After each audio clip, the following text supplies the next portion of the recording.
નમસ્કાર દર્શક મિત્રો, બોટાદ દસ્તક ન્યૂઝમાં આપનું હાર્દિક સ્વાગત છે અને હું છું એલડી મકવાણા. આપ જોઈ રહ્યા છો બોટાદ દસ્તક ન્યૂઝ. હવે પછીના સમાચાર વિગતવાર. અમદાવાદના નરેન્દ્ર મોદી સ્ટેડિયમ ખાતે આજે કોલ્ડ પ્લે યોજાયો છે. જે કોલ્ડ પ્લેના કોન્સર્ટમાં આવેલા 120 નંબરના ફ્રૂટ સ્ટોલમાં આગની ઘટના બની હતી. બપોરે 3 વાગ્યાની આસપાસ WOW ચાઇનીઝના ફ્રૂટ સ્ટોલમાં ઇલેક્ટ્રિક ગેસ સગડીમાં શોર્ટ સર્કિટ થયું હતું.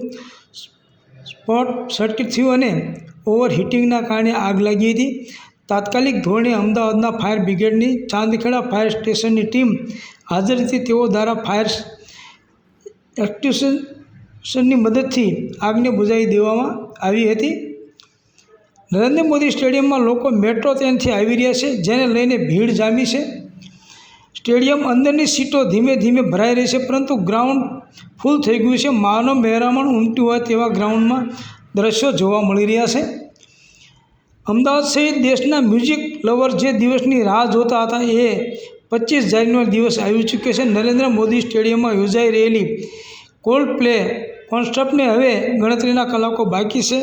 સૌથી વધુ મહારાષ્ટ્રમાંથી 69,000 અને ગોવામાંથી 48,000 ફેન્સ આવ્યા છે.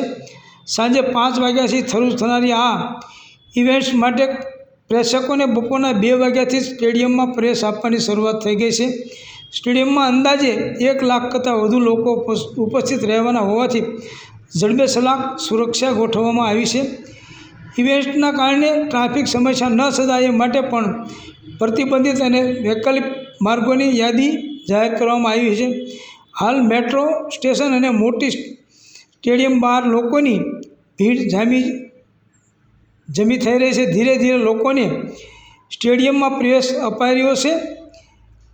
સૌજન્ય દિવ્યા ભાસ્કર, બોટાદ દસ્તક ન્યૂઝ, એલડી મકવાણા, બોટાદ.